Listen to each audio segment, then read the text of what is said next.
الرحیم الصلاۃ والسلام علیک یا سیدی یا رسول اللہ وعلی آلک و صحابک یا سیدی یا نبی اللہ رب اشرح لی صدری ویسر لی امری واحلل عقدۃ من لسانی یفقهوا قولی واجعل لی وزیرا من اہلی رب زدنی علما رب زدنی علما رب زدنی علما رب یسر ولا تعسر وتمم بالخیر وبک نستعین اللہم اجرنی فی مصیبتی واخلف لی خیرا منہا اللہم صلی علی سیدنا و مولانا محمد وعلی آلہ وصحابہ وبارک وسلم۔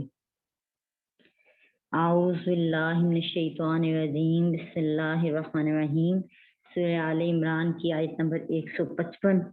ان الذین تولوا منکم یوم التقى الجمعان انما استزلهم الشیطان ببعض ما کسبوا ولقد عفا اللہ عنہم ان اللہ غفور حلیم۔ بے شک جس دن دو فوجیں ایک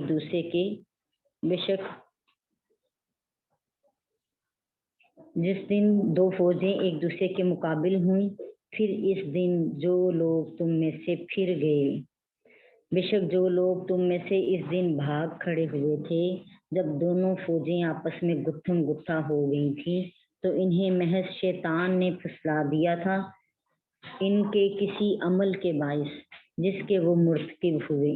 بے شک اللہ تعالیٰ نے انہیں معاف فرما دیا ہے، یقیناً اللہ تعالیٰ بہت بخشنے والا بڑے حلم والا ہے۔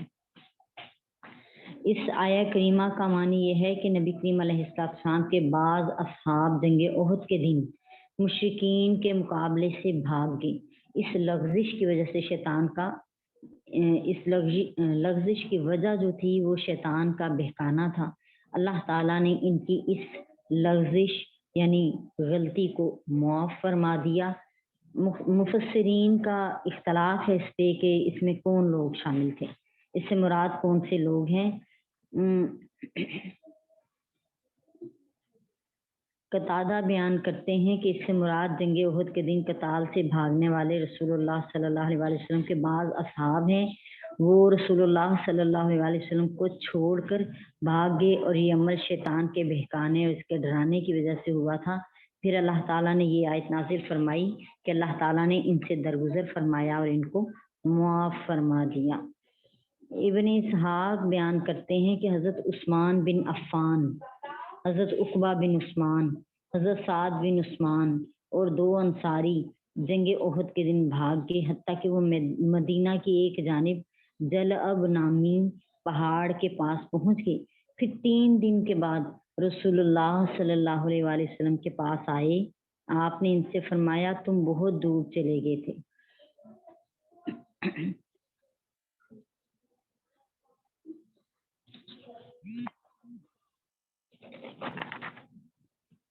امام بخاری بیان کرتے ہیں بخاری شریف میں عثمان بن موہب بیان کرتے ہیں کہ ایک شخص حج بیت اللہ کرنے کے لیے آیا۔ اس نے کچھ لوگوں کو بیٹھے ہوئے دیکھا۔ اس نے پوچھا یہ کون لوگ بیٹھے ہوئے ہیں؟ لوگوں نے کہا یہ قریش ہیں۔ پوچھا یہ بوڑھا آدمی کون ہے؟ لوگوں نے کہا یہ حضرت ابن عمر ہیں، یعنی حضرت عمر رضی اللہ تعالیٰ عنہ کے بیٹے۔ اس نے کہا میں آپ سے سوال کرتا ہوں، کیا آپ مجھے اس کا جواب دیں گے؟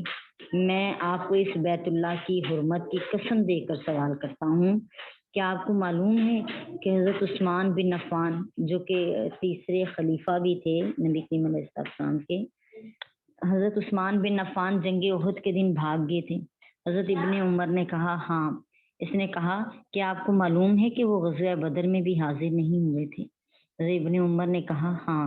اس نے کہا کہ آپ کو معلوم ہے کہ وہ بیت رضوان میں بھی حاضر نہیں ہوئے تھے؟ حضرت ابن عمر نے کہا ہاں۔ اس نے نعرہ لگایا اللہ اکبر۔ حضرت عبداللہ بن عمر نے کہا تم نے جن چیزوں کے بارے میں سوال کیا اب میں تم کو ان کی وجوہات بیان کرتا ہوں۔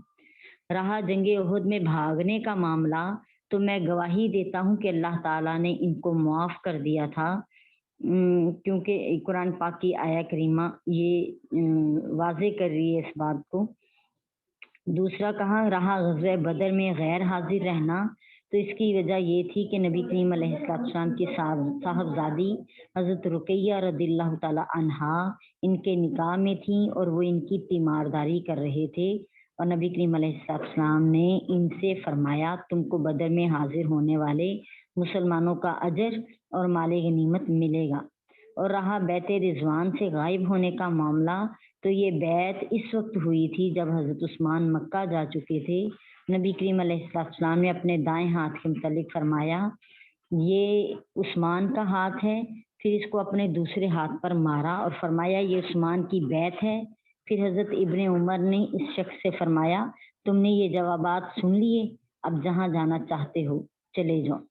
یعنی کہ کئی مرتبہ ہم سنی سنائی بات کو لے کر آگے چل پڑتے ہیں اور کوشش کرتے ہیں کہ کسی کی اچھی اور سچی نسبت کو خراب کر دیں اور اپنی طرف سے کچھ نہ کچھ معاملہ ایسا کر کے اس کو ذلیل و رسوا کیا جائے، لیکن انہوں نے حضرت عبداللہ بن عمر نے ان کو ان سب کے جوابات دے دیے کہ ان کا جنگ احد کے موقع پر چلے جانا، اس کی وجہ بھی اللہ تعالیٰ نے آیت میں ہی بیان کر دی کہ شیطان نے بہکایا تھا اور اللہ نے ان کو معاف کر دیا۔ غزوہ بدر میں نبی کریم علیہ السلام کی بیٹی جو ان کے نکاح میں تھی، ان کے بیمار ہونے کی وجہ سے بیت رضوان میں اس لیے کہ آپ مکہ میں تھے اور نبی کریم علیہ السلام نے ان کی طرف سے بیت اپنا ہاتھ پر کو بیت کروائی ان کی طرف سے، اور پھر یعنی یہ سارا کچھ معاملہ کلیئر کیا کہ اللہ تعالیٰ کی نبی کی بارگاہ میں وہ خیانت کرنے والے نہیں تھے، یا جان بوجھ کر انہوں نے ایسا کوئی معاملہ نہیں کیا تھا۔ اللہ تعالیٰ ہمیں نیکی کی ہدایت دے۔ معلوم یہ ہوتا ہے کہ دشمن کے اچانک پلٹ کر آنے اور اس کے زبردست دباؤ کی وجہ سے ان کے قدم اکھڑ گئے اور وہ بے سوچے سمجھے بھاگ پڑے۔ بہرحال یہ خطا کسی وجہ سے بھی ہو، اللہ تعالیٰ نے انہیں معاف کر دیا۔ سنن ابن ماجہ میں حضرت عبداللہ بن مسعود رضی اللہ تعالیٰ عنہ سے روایت ہے کہ جو شخص اپنے گناہوں سے تائب ہو جائے یعنی توبہ کر لے اور شرمندگی محسوس کرے، ندامت محسوس کرے، وہ اس کی مثل ہے جس نے کوئی گناہ نہیں کیا۔ اور جب اللہ تعالیٰ نے ان کی معافی کا اعلان کر دیا تو اب کسی شخص کے لیے ان پر اعتراض کرنا جائز نہیں ہے۔ صحابہ کرام میں جو باہمی اختلافات تھے اور اس کی وجہ سے جو ان میں جنگیں ہوئیں وہ سب اجتہادی امور پر مبنی تھے۔ حضرت علی کرم اللہ وجہ الکریم ان کے رفقا کا گروہ اپنے اجتہاد میں حق پر تھا، ان کو 2 اجر ملیں گے، اور حضرت معاویہ ان کی جماعت کو اجتہاد میں خطا لاحق ہوئی، ان کو 1 اجر ملے گا۔ ان میں سے کسی فریق پر بھی تان کرنا جائز نہیں ہے۔ اللہ تعالیٰ نے تمام صحابہ سے عقبیت حسنہ کا ہی وعدہ فرمایا ہے۔ اللہ پاک بہتر جاننے والے ہیں، اللہ پاک ہمیں ادب نصیب فرمائے۔ آیت نمبر 156 ہے سورہ آل عمران کی۔ اعوذ باللہ من الشیطان الرجیم، بسم اللہ الرحمن الرحیم۔ یا ایھا الذین آمنوا لا تکونوا کالذین کفروا وقالوا لاخوانہم اذا ضربوا فی الارض او كانوا غزا لو كانوا عندنا ما ماتوا وما قتلوا ليجعل الله ذلك حسرة في قلوبهم والله يحيي ويميت والله بما تعملون بصیر۔ اے ایمان والو، یا ایھا الذین آمنوا، اے ایمان والو، لا تکونوا کالذین کفروا، ان لوگوں کی طرح نہ ہو جانا جنہوں نے کفر کیا۔ وقالوا لاخوانہم اذا ضربوا فی الارض، اور انہوں نے اپنے بھائیوں سے کہا جب وہ جہاد کے لیے زمین میں چلنے لگے، او کانوا غزن، یا وہ غزے کے لیے نکلے، لو کانوا عندنا ما ماتوا، اگر ہمارے پاس کچھ اختیار ہوتا تو ہرگز، اگر وہ ہمارے پاس ہوتے تو ہرگز نہ مارے جاتے، ما قتلوا لیجعل اللہ، تو ہرگز نہ مارے جاتے، لیجعل اللہ ذالک حسرۃ فی قلوبہم واللہ یحیی ویمیت واللہ بما تعملون بصیر۔ یہ اس لیے ہے تاکہ اللہ تعالیٰ ان کی حسرتوں کو، ان چیزوں کو، ان باتوں کو ان کے دلوں میں حسرت بنا دے، اور اللہ تعالیٰ ہی زندہ فرماتا ہے اور اللہ ہی مارتا ہے اور اللہ تعالیٰ تمہارے اعمال سے باخبر ہے. اللہ تعالیٰ تمہارے اعمال کو خوب دیکھ رہا ہے. بصیرن دیکھ رہا ہے.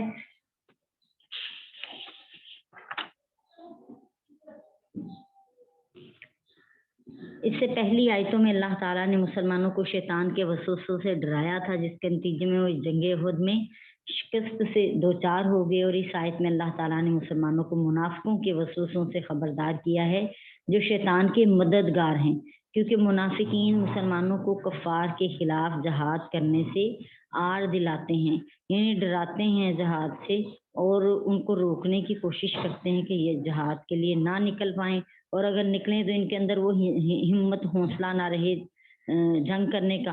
اور جو مسلمان ان کے نسبی بھائی تھے یا دینی بھائی تھے، کیونکہ منافق بھی بظاہر مسلمان ہی ہوتا ہے، جب وہ کسی دور دراز سفر پر جاتے یا کافروں کے خلاف جہاد کرنے کے لیے جاتے اور اس سفر میں وہ فوت ہو جاتے یا قتل کر دیے جاتے، تو ان کے بارے میں کہتے اگر وہ ہمارے پاس رہتے تو نہ مرتے اور نہ قتل کیے جاتے.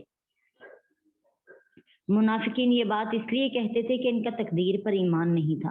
جو چیز جس شخص کے لیے مقدر کی جا چکی ہو وہ کسی عمل سے ٹل نہیں سکتی. اس لیے رسول اللہ صلی اللہ علیہ وآلہ وسلم نے فرمایا اگر کوئی نقصان ہو جائے تو یوں نہ کہو کہ اگر یہ شخص فلاں کام کر لیتا تو نقصان نہ ہوتا. مسلم شریف کی حدیث پاک ہے. حضرت ابو ہریرہ رضی اللہ تعالیٰ عنہ بیان فرما رہے ہیں کہ رسول اللہ صلی اللہ علیہ وآلہ وسلم نے فرمایا قوی مومن اللہ کے نزدیک ضعیف مومن سے زیادہ بہتر اور محبوب ہے، اور ہر ایک میں خیر ہے. جو چیز تمہیں نفع دے اس پر حرص کرو اور اللہ سے مدد حاصل کرو اور عاجز نہ ہو. اگر تمہیں مصیبت پہنچے تو یہ نہ کہو کہ اگر میں فلاں کام کر لیتا تو مجھے یہ مصیبت نہ پہنچتی، البتہ یہ کہو کہ یہ چیز اللہ نے مقدر کر دی ہے اور جو چاہتا ہے وہ کرتا ہے. اگر کا لفظ شیطان کے عمل کو کھول دیتا ہے. اللہ معاف فرما دے. اس حدیث کا منشا یہ ہے کہ جب کوئی حکم یا امر واقع ہو جائے تو پھر یہ نہ کہا جائے کہ اگر میں فلاں کام کر لیتا تو یہ مصیبت نہ آتی. یہ ہمارے روز روٹین کی بات ہے. جب بھی کوئی مصیبت آن پڑتی ہے، مسئلہ ہوتا ہے، ہم فوراً کہتے ہیں اگر یہ فلاں ہو جاتا معاملہ تو پھر ایسا نہ ہوتا. لیکن جو مقدر میں لکھا ہوتا ہے وہ ہو کر رہنا ہے. اگر وہ یہ بات یقین کے ساتھ کہتا ہے، یعنی اگر میں یہ کام کر لیتا تو یقیناً یہ مصیبت نہ آتی، تو ایسا کہنا حرام ہے کیونکہ اس سے تقدیر کا انکار ظاہر ہوتا ہے. اور اگر وہ اظہار افسوس کے لیے ایسا کہتا ہے تو یہ مکروہ تنزیہی ہے. جیسے کوئی طالب علم کہے اگر میں امتحان کی اچھی تیاری کر لیتا تو فیل نہ ہوتا، لیکن یہ کہنا بہرحال ناجائز ہے کہ اگر میں اس مریض کا فلاں ڈاکٹر سے علاج کرا لیتا یا فلاں دوائی پلا دیتا تو یہ مریض نہ مرتا، کیونکہ موت و حیات کا تعلق تو جو مقرر قضا ہے اس سے ہے، اور امتحان میں فیل یا پاس ہونے کا تعلق مقرر قضا سے نہیں بلکہ قضائے معلق سے ہے. اس پر یہ اعتراض ہوتا ہے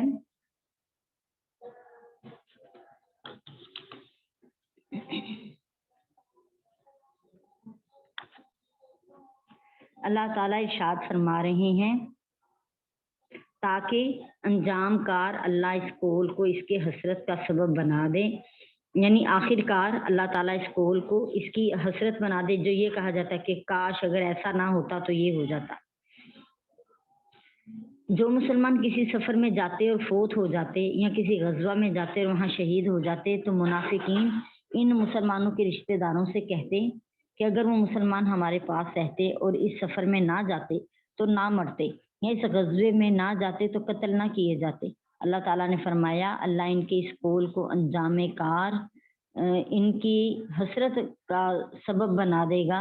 یعنی یہ قول ان کی حسرت کیسے بنے گا، اس کی وجوہات بیان ہوئی ہیں کہ منافقین اپنے مسلمان بھائیوں کے دلوں میں جب یہ شبہ ڈال دیں گے اور وہ ان کے کہنے میں آ کر جہاد کرنے نہیں جائیں گے تو پھر جب وہ دیکھیں گے کہ مسلمان جہاد کر کے سلامتی سے مال غنیمت لے کر کامیاب و کامران لوٹے تو ان کو حسرت ہوگی کاش کہ انہوں نے ان منافقوں کا کہنا نہ مانا ہوتا اور وہ جہاد میں چلے جاتے. یہ حسرت ہوگی ان کی. قیامت کے دن جب منافقین دیکھیں گے کہ مجاہدین اور شہداء کو اللہ تعالیٰ نے کس قدر